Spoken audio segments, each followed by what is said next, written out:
Assalamu alaikum. Amansızlar urmatlı el jurt. Men Bişkektemin. Arça Beşiktegi satıla turgan үйдү sizlerge azыр көрсөтүп беребиz. Мына ушул үй шашылыш түрдө сатууга коюлду. Бишкек шаары Арча Бешик конушу Камбар Ата көчөсү 42-дарек. Чортеков проспектиси менен Камбар Ата көчөсүнүн кесилишкен жеринде жайгашкан. Чортековдон болгону 70-80 эле метр киресиздер. Жолдун аркы бетинде автомойка, баня бар. Бул жерде болсо мына бул чоң имарат, бул жаңы курулган Уно рестораны. Ушул ресторанын жанында болуп калат. Камбар Ата көчөсү 42. Чек арасы эми белгилүү эле. Бул жерге келип сол жака биринчи семеркага кирет. Мындайча айтканда угловой жайгашкан. Кийин зарылчылык болсо дарбазанын нар жагына, калитканы кошумча нар жагына дагы жылдырып алса болот. Тетиги чоң дарбазаны ачканда ал жака навестин астына 3 унаа кенен батат. Жүрүңүздөр эми чекеден көрсөтүп берели. Бул үйдү шашылыш түрдө $520,000 сатууга койду. Ээсинин телефон номерларын биз экранга жазып койдук. Ошол номерга азыр чалып сүйлөшсөңүздөр болот. Газ бар, суу бар, свет бар, канализация бар, интернет бар, камера көзөмөл, анан домофон бүт бардыгы бар. Даярсыздарбы көргөнгө? Кеттик анда, жүрүңүздөр. Бисмилла. Кирели. Мына киргенде эле үй ээси, үй кожоюну, үй кожойкеси аябай мындай эмгекчил адамдар экен. Жашыл зонага, пешене тер төккөнгө аябай жакын адамдар экен да. Киргенде эле таң калдык, машалла. Мына дарактар, жаш көчөттөр, асты жык, гүл, ар түрдүү гүлдөрдү эгиптире. Бул жагында караңыздарчы, өтө сонун экен. Гүлдүн түрүн эгиптире. Малина, клубника, наракта помидор көчөттөрдөн бери сонун кылып коюптур, машалла. Анан жери документ боюнча 4 сотук, фактически 5 сотуктан бир аз ашуунураак экен. Айланасы бүт дуал болуп тосулуп, түнкү жарыктары да коюлган, декорлор да бүткөн да. Үйдүн сырты, фундаменттин сырты натуралдык таш менен жасалган, кооздолгон, жылууланган үйдүн сырты, терезелердин сырт жагы мына решеткаланган биринчи, экинчи этажы, анан сырты травертин. Үй өзү подвалды кошкондо бир эле бөлмө подвалы бар экен. 290 квадрат чыгат экен да, 290 квадрат. Үйдүн кире бериши ушул жер. Кана бисмилла кирели. Бул жерге чыгып, бутту чечип туруп, анан кире беребиз. Эшикти ачып мына кирдик. Киргенде бул жер тамбур, бут чечпе деп койсок болот. Оңдо, солдо эки жакта ушу шкаф, купе коюлган, домофон экранында коюлган. Андан өтүп бери кире турган болсоңуздар, бул жер уже коридор. Эми оң жактан сразу чекеден баштай беребиз. Мына бул бөлмө, бул холл. Холл эс алуучу бөлмө деп коебуз, Караңыздар, биякта 3 терезеси бар, эркер болуп чыгарылган, чоң LED экран, телевизор, камера көзөмөл бардыгы коюлган. Бул жакта болсо мына көрүп турасыздар, таза булгарыдан жасалган дивандар коюлган, килем салынган. Бул эми холл. Андан кийин бул жакта оң жакта төрдө спальный, жатак бөлмө жайгашкан. Бул ата-энелердин бөлмөсү. Же болбосо коноктор келгенде ушул бөлмөгө жайгаштырса болот. Кенен бөлмө, узун туурасы 5-ке 4,5 экен. 20 квадраттан чоңураак чыгат. Мына көрүп турасыздар, шкаф коюлган, купе, жатак жайы даярдалган. Мына терезеси батыш жакта турат. Пардалар бардыгы илинген. Терезеси, подоконниктери бардыгы ушу мына пластик. Көрдүңүздөр? Шоколад өңдүү пластик, 5 камералуу. Килемдер салынган, полу бардыгы ламинат. Андан кийинки бөлмөлөрдү иреттеп көрсөтө беребиз. Биякта болсо мына санузел биринчи кабаттагы, төрү душ, оң жакта мына ылдыйда унитаздар коюлган, кир жуучу машина, раковина күзгү бүт бардыгы бар. Эми идеальный жасалган бүт бардык сантехникалык шарттары менен. Ал эми сырттан киргенде сол жакка киребиз. Бул жакта ашкана. Ашканадагы кенен, мындайча айтканда 4,5 5 кенен бөлмө. Бүт мына шкафтары кымбат баалуу, мына крашени эмеректери жасалыптыр. Столешницасы да аябай баалуу. Идиш жуучу жайы, идиш жуучу аппараты, духовкалары, газ электропечкалары, бүт бардыгы вытяжкалары менен коюлган. Бул эми ашкана, пол ламинат. Биякта мына тамак ичүүчү жайы.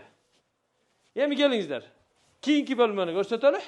Кийинки бөлмө бул жакта зал, мейманкана болуп эсептелинет. Бул бөлмө кенен бөлмө. Туурасы 4,5 метр, узундугу 6 метр чыгат. Терезесі мына түштік тарапта. 12 адамға орындық даярдалған. Стол, стул астына килем полный қойылған. Дуал, мына көріп тұрасыздар, обой, ана краска. Рамкалары жасалған, потолокторы да бүт люстралар илинип жасалған. Бұл мейманхана. Бұл жақ TV зона болады, чоң экран, телевизор қойып қойса болады. Кейінгі бөлме. Кейінгі уже екінші қабатқа көтерілесіз. Жүріңіздер. Бұл тепкіч, жығаштан жасалған, асты кладовка. Екінші қабатқа көтеріліп шыға береміз. Екінші қабатта спальнилары бар. Үйдегі емерек, килемдер дээрлик көпчүлүгү қалат. Мына спальнидағы емеректер ғана кетет туғандар. Бұл жақта тамаштайсыз. Екінші қабатқа шықтық. Шыққанда бұл жақта бір спец спальни. Мына ол емерек бұл кетет. Көрдіңіздер? Екі адамдық емерек прикроватный тумбочкасы менен. Бұл жақта мына жұмыс жайы. Анан шкаф купесі бар киім кече үшін. Бұлардың бары кетет. Анан бұл спальнидің төрінде ваннасы бар.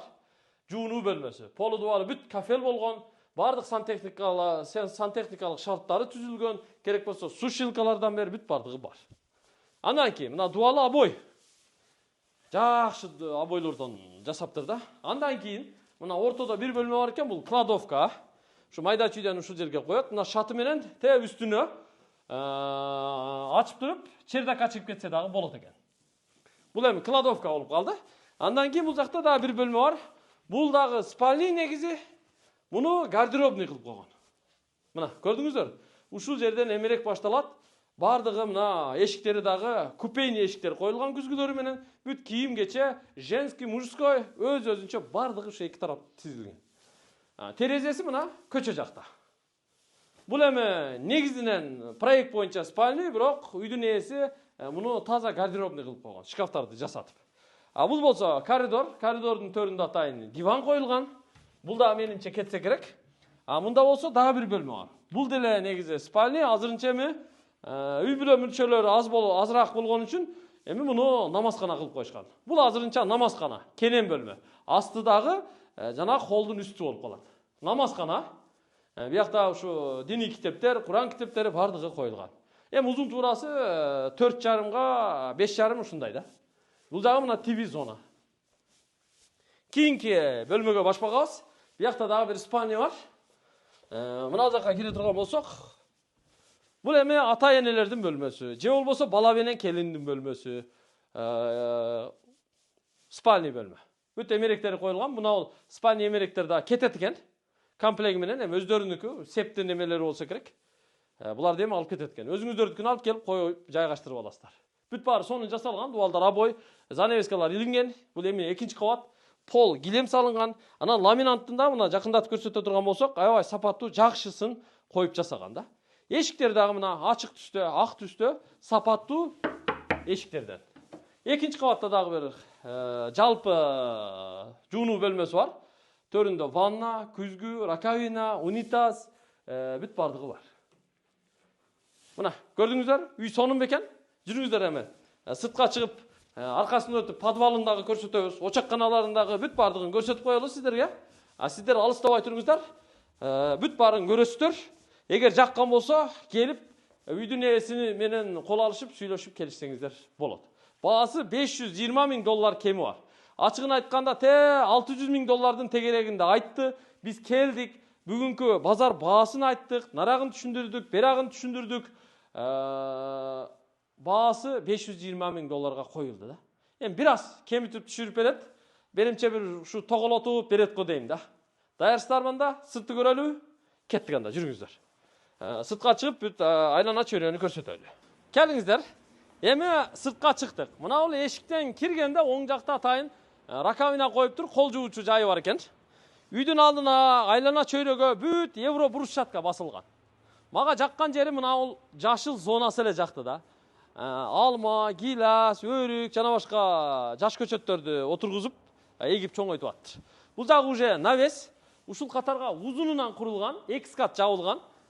Бул жака болсо мына баягы пультовой дарбаза койгон. Бул үстүнө сүрүлүп ачылат, бирок ичкериге очокканага чейин 3 унааны катар тизип койсо болот. Бул жакта болсо мына көрүп турасыздар, Өзбекстанданбы, Тажикстанданбы жасалган аябай кооз тапчан да бар экен. Тапчан аябай кооз чыгыптыр. Бул жагы уже очоккана. Очоккана ушул бурчка курулган, бүт кафелденип жасалган. Идиш жуучу жайы, бул жакта мына газ печкасы коюлган, газ киргени, орто казан, барбекюсү, шашлык пишират, чоң казан мына, рабочий зонасы менен сонун жасалган, идеальный да. Мына жерлерге да көрдүңүздөр, бүт ошо жаш эмелерди, помидорлорду чейин эгип коюптур. Так, бияк мына подвал, бирок үйдүн артында да 1 метр жолу бар. Барып тупик такалат.